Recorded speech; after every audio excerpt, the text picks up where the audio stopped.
दोस्तों, क्या होगा अगर पृथ्वी पर एक ऐसा बर्फ का तूफान आए जो कि सभी चीजों को जमा दे, चाहे वो समंदर हो या बड़ी बड़ी बिल्डिंग्स। आज की ये मूवी भी इसी चीज पर बेस्ड है जिसका नाम है द डे आफ्टर टुमारो।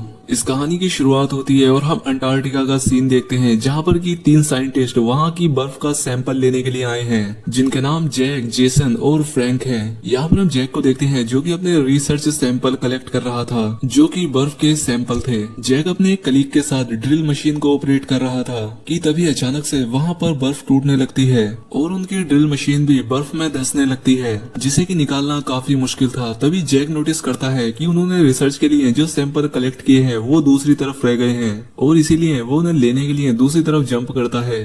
लेकिन इतने में ही दोनों साइड की दरार और भी बढ़ने लगती है। अब ये देखकर जैक फौरन से जंप करता है लेकिन वो दूसरी तरफ नहीं पहुंच पाता। उसके साथियों को लगता है कि शायद जैक नीचे गिर गया है, लेकिन नीचे देखने पर उन्हें पता लगता है कि जैक ने खुद को संभाल लिया है और इसीलिए वो उसे सपोर्ट देकर ऊपर खींच लेते हैं। और अब ये लोग इस तरह का नजारा देखकर काफी हैरान रह जाते हैं। इसके बाद सीन चेंज होता है और हमें दिल्ली, इंडिया को दिखाया जाता है जहाँ पर हम देखते हैं कि जैक यूएन की मीटिंग में ग्लोबल वार्मिंग के बारे में डिस्कस कर रहा था। जैक कहता है कि ग्लोबल वार्मिंग की वजह से पृथ्वी पर हालात बहुत ही ज्यादा खराब होने का खतरा है और अगर हम जल्द ही इस चीज को लेकर सीरियस ना हुए तो अगले 100 या 200 सालों में हम इसके भयंकर परिणाम भुगतेंगे, क्योंकि इससे ये पूरी दुनिया आइस एज में कन्वर्ट हो जाएगी। तब यहाँ पर एक आदमी जैक से सवाल करता है कि ग्लोबल वार्मिंग की वजह से तो अर्थ का टेम्परेचर बढ़ना चाहिए, तो पृथ्वी पर आइस एज क्यों आएगा? जिस पर जैक बताता है कि ग्लोबल वार्मिंग की वजह से बहुत बड़े बड़े ग्लेशियर पिघल जाएंगे जिस वजह से एटमॉस्फेयर का हैबिटेबल जोन चेंज हो जाएगा, जिसकी वजह से भूकंप, साइक्लोन और बहुत सी बड़ी बड़ी क्लाइमेटीज आएंगी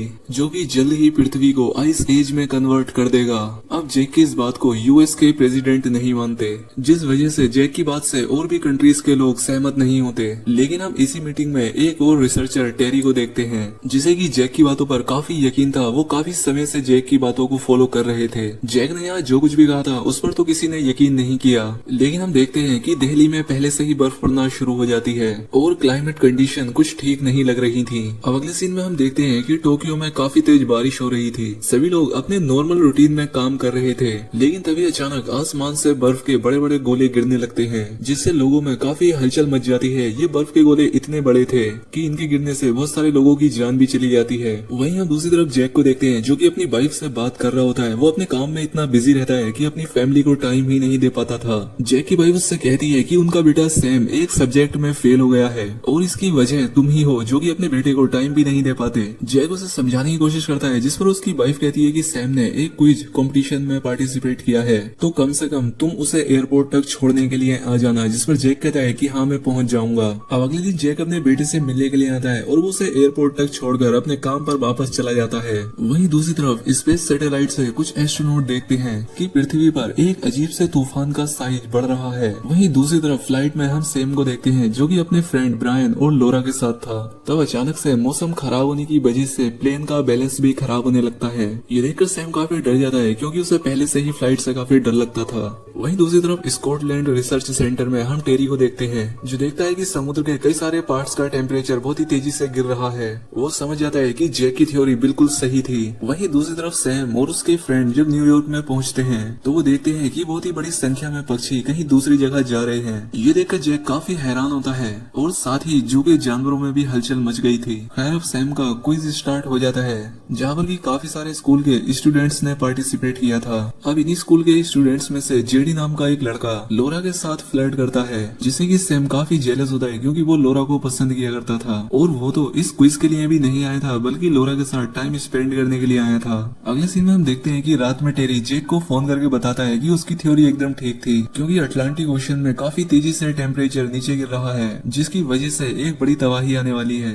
जैक की बात सुनकर काफी हैरान होता है क्योंकि उसे लगा था ये सब होने में 100 या 200 साल हैं। इसके बाद हम देखते हैं कि लॉस एंजलिस में भी बहुत बड़े बड़े बर्फ के गोले गिरने लगे हैं और साथ ही साथ इस शहर में बहुत ही बड़े बड़े टोर्नेडो भी बनने लगे थे और इन टोर्नेडो की वजह से पूरे शहर में तबाही होने लगती है। काफी सारे लोग इसमें मारे जाते हैं। न्यूज रिपोर्टर इस न्यूज को कवर कर रहे थे। अब इसके बाद जैक प्रेसिडेंट से बात करता है और वो इनसे खास तरह की मौसम देखने रखने वाली मशीन का मॉडल बनाने के लिए परमिशन लेता है, लेकिन टॉम इस बात से साफ इनकार कर देता है। दूसरी तरफ एक कॉन्फ्रेंस होती है जहाँ पर कि टॉम, जो कि वाइस प्रेसिडेंट का असिस्टेंट है, सभी साइंटिस्ट और वेदर एक्सपर्ट से बात करता है। कनाडा के साथ भी कुछ इसी तरह के हालात बने हुए हैं और साइबेरिया में हवा का दबाव काफी बढ़ चुका है और ऑस्ट्रेलिया में भी भयंकर तूफान आ रहे हैं। जैक यहाँ पर सभी को बताता है कि समंदर का टेम्परेचर बदल चुका है, जिस वजह से पूरा इकोसिस्टम अनबैलेंस हो रहा है और इसीलिए इस तरह के ढेरों सारे बदलाव का सामना इंसानों को करना पड़ेगा। जैक टॉम से कहता है कि हमें गवर्नमेंट को अलर्ट करना होगा, लेकिन टॉम उससे पहले सबूत लाने के लिए कहता है जिससे कि वो प्रेसिडेंट को समझा सके। अब इसके बाद जेनिस, जो कि नासा की एक मेंबर है, वो जैक की हेल्प करने का डिसाइड करती है। दूसरी तरफ हम जैक की वाइफ लूसी को देखते हैं, जो कि एक डॉक्टर है और उसका एक पेशेंट, जो कि एक बच्चा है जिसका नाम पीटर है, वो ट्यूमर से बीमार है। लूसी उसका काफी ख्याल रखती है। खैर अब जैक अपनी रिपोर्ट लेकर वाइस प्रेसिडेंट के पास जाता है और उन्हें बताता है कि मौसम काफी भयानक तरह से बदल रहा है और आने वाले कुछ ही दिनों में ये और भी ज्यादा भयंकर हो जाएगा। वो वाइस प्रेसिडेंट से कहता है कि उन्हें शहरों को खाली कराने का ऑर्डर देना चाहिए, लेकिन वाइस प्रेसिडेंट उसकी वार्निंग को साफ साफ इनकार कर देता है। जैक का कहना है कि नॉर्दर्न स्टेट को सबसे ज्यादा खतरा है, लेकिन वाइस प्रेसिडेंट को उसकी बातों पर बिल्कुल भरोसा नहीं है। दूसरी तरफ सैम और उसके बाकी के दोस्त जेडी के घर शेल्टर लेने के लिए आते हैं, क्योंकि सभी स्टूडेंट स्कूल में फंस चुके थे। अब 3 हेलीकॉप्टर ब्रिटिश रॉयल फैमिली को लेने के लिए निकल पड़ते हैं, लेकिन अचानक से उनका फ्यूल जम जाता है और उनके हेलीकॉप्टर भी, और उनके अंदर जो सोल्जर थे वो भी जमकर मारे जाते हैं। टेरी ये बात जैक को बताते हुए कहता है कि टेम्परेचर अचानक से -150 हो गया है। अब इसके बाद जैक स्कॉटलैंड का डेटा देखता है, जिससे उसे पता लगता है कि ये यूरिकन है, जो कि काफी तेजी से बढ़ने लगा है। दूसरी तरफ न्यूयॉर्क में काफी तेज बारिश की वजह से, जिससे कि यहाँ पानी का लेवल बढ़ने लगा है। जेडी कहता है कि मेरा छोटा भाई बोर्डिंग स्कूल में पढ़ता है और मुझे अपने भाई को बचाने के लिए जाना होगा। जिसके बाद ये सभी न्यूयॉर्क की सड़कों पर निकल पड़ते हैं, जो कि पानी से भर चुका था। दूसरी तरफ लोग एक पब्लिक लाइब्रेरी में अपना आसरा ढूंढने लगे थे। सारी टैक्सी अब सड़कों पर बंद हो जाती है। दूसरी तरफ लोरा, जेडी और सैम पब्लिक लाइब्रेरी की तरफ बढ़ते हैं, लेकिन लोरा देखती है कि एक टैक्सी में एक बच्ची फंस गई है, जिसे कि बचाने के लिए वो वापस जाती है। इनमें से बहुत ही कम लोगों को इस बात का अंदाजा था कि समुद्र का पानी सुनामी बनकर इनकी तरफ आने वाला है। ये पानी शहर के बीच से होता हुआ सभी लोगों को अपने साथ बहाकर ले जाता है। लोरा भी इस पानी में बहने वाली होती है, लेकिन सैम लोरा को सही टाइम पर बचाकर लाइब्रेरी के अंदर ले जाता है। दूसरी तरफ जैक टेरी को एक डेटा दिखाते हुए कहता है कि वो यूरिकन अगले 24 घंटे में तेजी से पूरी पृथ्वी को एक बर्फ का गोला बना देंगे।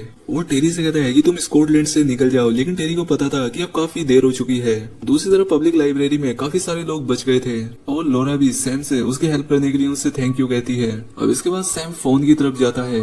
दूसरी तरफ जैक और उसकी वाइफ लूसी अपने बेटे से कांटेक्ट नहीं कर पा रहे थे, लेकिन तभी अचानक उन्हें सैम का कॉल आता है, जो कि उन्हें बताता है कि वो लोग एक पब्लिक लाइब्रेरी में सेफ हैं। जैक उसे समझाता है कि एक तूफान बहुत ही तेजी से तुम्हारी तरफ बढ़ रहा है और ये तूफान इतना खतरनाक है जो कि अपने रास्ते में आने वाली हर चीज को जमा देगा। वो उसे वार्न करता है कि वो किसी भी हालत में बाहर न निकले और खुद को गर्म रखे। साथ ही जैक सैम से प्रॉमिस करता है कि वो उसे लेने के लिए जरूर आएगा। सैम अपने फादर की बात सुनता हुआ पूरी तरह से पानी में डूब जाता है। अब वो पानी से तो बाहर आ जाता है, लेकिन बुरी तरह से कांपने लगता है। अब इसीलिए लोरा उसे गर्म कपड़े देती है और जोर से गले लगाती है। अब बाहर की तरफ तेजी से बर्फ पड़ने लगी थी। तभी एक बहुत ही बड़ा सा जहाज उनकी बिल्डिंग के एकदम सामने से गुजरता है। अब हालात जब ज्यादा बिगड़ने लगे थे, तब जैक को प्रेसिडेंट के पास बुलाया जाता है, जहाँ पर जैक उन्हें बताता है कि ये तूफान पूरे नॉर्दर्न हेमिस्फीयर को कवर करके बर्फ में जमा देगा और ये तूफान 8 से 10 दिन तक चलेगा, जिसके बाद धीरे धीरे पृथ्वी खुद को बैलेंस करने लगेगी। खैर जब ये लोग जैक से पूछते हैं कि अब हमें क्या करना चाहिए, तो जैक इन्हें बताता है कि हमें ज्यादा से ज्यादा लोगों को नॉर्थ की तरफ भेजना होगा। जैक इन्हें बताता है कि हमें ज्यादा से ज्यादा लोगों को साउथ की तरफ भेजना होगा। वाइस प्रेसिडेंट अभी भी उसकी बात नहीं मानता, लेकिन प्रेसिडेंट जैक की बातों से कन्विंस हो जाते हैं। जैक मैप पर एक लाइन खींचकर कहता है कि जितना हो सके लोगों को नीचे से बचाया जाए और जो लोग नॉर्थ में हैं उनके लिए देर हो चुकी है। वाइस प्रेसिडेंट से कहता है कि एक सन की वैज्ञानिक के कहने पर हम आधे देश को खाली नहीं करवा सकते, लेकिन बाद में प्रेसिडेंट लोगों को निकालने के ऑर्डर दे देता है। दूसरी तरफ लाइब्रेरी में जब सभी लोग देखते हैं कि बर्फ ने पानी को जमा दिया है और अब उसके ऊपर चलना पॉसिबल है, तो ये देखकर सभी लोग बाहर आकर अपने लिए नए शेल्टर ढूंढने लगते हैं। सैम अपने दोस्तों से ऐसा करने के लिए मना करता है और बाकी लोगों को भी समझाता है कि ऐसा मत करो। तूफान बंद नहीं हुआ है, बाहर जाना खतरे से खाली नहीं है, क्योंकि तूफान जल्द आने वाला है जो कि सभी को जमा देगा। लेकिन कुछ ही लोग उसकी बातों पर भरोसा करते हैं और बाकी लोग बाहर चले जाते हैं। दूसरी तरफ जैक अपने बेटे को रेस्क्यू करने के लिए यहाँ से निकलकर न्यूयॉर्क की तरफ जाने लगता है। तब उसके कलीग जेसन और फ्रैंक भी उसके साथ चलने का डिसाइड करते हैं। अब यूएस के भी सभी लोग बॉर्डर क्रॉस करके मैक्सिको की तरफ बढ़ने लगे थे। क्योंकि सबसे पहला तूफान यूएस में ही आएगा। दूसरी तरफ लूसी का भी हॉस्पिटल खाली हो चुका था, जहाँ पर लूसी की साथी उससे कहती है कि उसने एम्बुलेंस को फोन किया है ताकि वो पीटर को यहाँ से ले जाए, लेकिन वो अभी तक नहीं आई है और इसीलिए वो उसे अपने साथ चलने के लिए कहती है। लेकिन लूसी अकेली नहीं जाती, वो वहीं पर रुकने का डिसाइड करती है। दूसरी तरफ सैम और उसके दोस्तों ने अपनी उस जगह को गर्म करने के लिए वहाँ की कुछ बुक्स को जलाना शुरू कर दिया। अब क्योंकि हर तरफ बर्फ थी, इसलिए सैम के दोस्त को नहीं लगता कि उसके फादर यहाँ पर आ पाएंगे, लेकिन सैम को पूरा भरोसा है कि उसके फादर यहाँ जरूर पहुँचेंगे। जो लोग लाइब्रेरी को छोड़कर वहाँ से निकल गए थे, अब वो लोग भी धीरे धीरे मरने लगते हैं। दूसरी तरफ जैक की कार बर्फ की वजह से एक बस में टकरा जाती है, जिसके बाद ये लोग उससे आगे का सफर पैदल तय करते हैं। ये लोग आगे बढ़ ही रहे होते हैं कि तभी जेसन बर्फ से नीचे गिर जाता है, लेकिन ये तीनों रस्सी से कनेक्ट होते हैं, इसीलिए जेसन नीचे नहीं गिरता बल्कि लटक जाता है। अब इसके वजन की वजह से बाकी का कांच भी टूट सकता था, जिससे कि ऊपर के दोनों लोग भी नीचे गिर सकते थे। इसीलिए जेसन जैक को बचाने के लिए अपनी रस्सी काट देता है और अपनी जान दे देता है। जैक और फ्रैंक को इस बात का काफी दुख होता है। दूसरी तरफ लूसी जो कि पीटर के पास थी, उसे अचानक से बाहर से कुछ आवाज आती है। वो बाहर जाकर देखती है तो पाती है कि उन्हें लेने के लिए एक एम्बुलेंस और टीम आ चुकी है। इस बात से लूसी काफी खुश होती है। दूसरी तरफ सैम देखता है कि लोरा को काफी तेज बुखार था।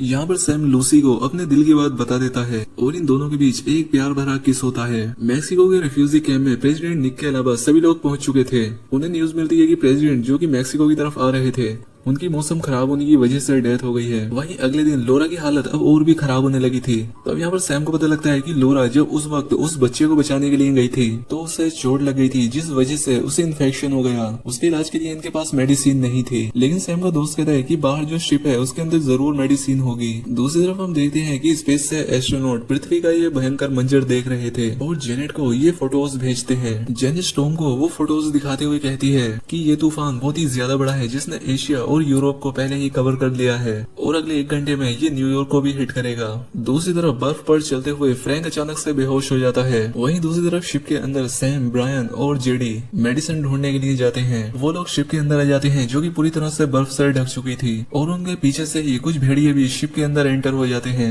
उन्हें शिप के अंदर मेडिसिन तो मिल जाती है, लेकिन अब भेड़िए उन्हें घेर लेते हैं। सैम बड़ी ही चालाकी से एक विंडो से बाहर जाकर उन भेड़ियों का ध्यान बटाता है और बाकी दोनों लोग भी शिप से बाहर निकल जाते हैं। दूसरी तरफ जैक भी फ्रैंक को खींचते हुए जा रहा था कि तभी वो देखता है कि बर्फीला तूफान उसकी तरफ बढ़ रहा है, जो कि उसे जल्द ही जमा देगा। वो फ्रैंक को एक छत से एक रूम के अंदर फेंक देता है और उस रूम का दरवाजा बंद करके अंदर जल्दी से आग जला देता है। दूसरी तरफ सैम और उसके बाकी के दोस्त भी तेजी से लाइब्रेरी के अंदर जाते हैं और उस तूफान के सामने जो भी चीज आ रही थी वो तेजी से जम रही थी। लाइब्रेरी के अंदर जाकर सैम ने जल्दी से दरवाजा बंद किया और बहुत सारी किताबें आग में डाली ताकि इनकी इस रूम में गर्मी बढ़ सके। अब अगली सुबह जब फ्रैंक उठता है तो वह देखता है कि वो एक रूम में जैक के साथ है और इसके बाद जैक फ्रैंक को लेकर भारी तूफान के बीच से होता हुआ सैम को ढूंढने के लिए निकलता है। वो देखते हैं कि बहुत सारे लोग बर्फ से जमकर मर चुके थे। चलते हुए इन्हें जब रात हो जाती है तो ये दोनों एक जगह टेंट लगाकर रुकते हैं। तो फ्रैंक जैक से कहता है कि मुझे नहीं लगता कि सैम अब तक बच पाया होगा। सैटेलाइट से एस्ट्रोनॉट देखते हैं कि अब तूफान धीरे धीरे थमने लगा था। सुबह जब फ्रैंक और जैक अपने टेंट से बाहर निकलते हैं तो वो देखते हैं कि मौसम अब साफ हो चुका था, लेकिन अभी भी बर्फ की एक सफेद चादर में पूरा शहर दबा हुआ था। इसके बाद ये लोग अपने डिवाइस की मदद से आगे जाते हैं, जहाँ पर इन्हें वो लाइब्रेरी मिलती है जो बर्फ के नीचे दबी हुई थी। वो लोग अंदर जाते हैं जहाँ पर कि सैम और बाकी के लोग भी गर्म रूम में एकदम सेफ थे। जैक अपने बेटे को गले लगा लेता है। दूसरी तरफ टॉम नए प्रेसिडेंट रेमंड को बताता है कि उन्हें जैक के सिग्नल्स रिसीव हुए हैं, जिसे सुनकर वो काफी खुश होता है और एक टीम को उन्हें बचाने के लिए भेजता है। इसके बाद हमें दिखाया जाता है कि अब मौसम धीरे धीरे ठीक होने लगा है और इसके बाद रेमंड एक नया प्रेसिडेंट होने के नाते एक स्पीच देता है, जहाँ पर वो अपनी गलती को एक्सेप्ट करता है कि उसने वार्निंग को सीरियसली नहीं लिया। वो कहता है कि हम जिन देशों को अपने आगे काफी छोटा समझते थे, आज समय आने पर उन्होंने ही हमारी मदद की है। दूसरी तरफ टॉम चॉपर लेकर जैक और बाकी लोगों के पास पहुंचता है। वो उन्हें देखकर काफी खुश होता है, जिसके बाद ये सभी लोग चॉपर में बैठ जाते हैं। वो देखते हैं कि बहुत सारे लोग अभी भी जिंदा हैं जो कि अपनी बिल्डिंग्स पर खड़े थे, जिन्हें की रेस्क्यू करने के लिए बहुत सारे हेलीकॉप्टर्स आते हैं। सैटेलाइट से एस्ट्रोनॉट पृथ्वी की तरफ देखते हैं और कहते हैं कि आज से पहले उन्हें इतनी साफ अर्थ पहले कभी नहीं दिखी। और इसी के साथ ये मूवी यहाँ पर खत्म हो जाती है। तो दोस्तों, ग्लोबल वार्मिंग हमारी पृथ्वी के लिए कितनी खतरनाक साबित हो सकती है, इसी बारे में हमें इस मूवी में दिखाया गया है। और अगर हम नेचर को नुकसान पहुंचाएंगे तो इसके परिणाम इसी तरह से हमें भी भुगतने पड़ सकते हैं। तो दोस्तों, हमें कमेंट करके बताएं कि हमें पृथ्वी को ग्लोबल वार्मिंग जैसी समस्या से बचाने के लिए क्या क्या उपाय करने चाहिए, और इसी तरह की और वीडियोस देखने के लिए कमेंट करके जरूर बताएं। मिलते हैं हमारी अगली वीडियो में।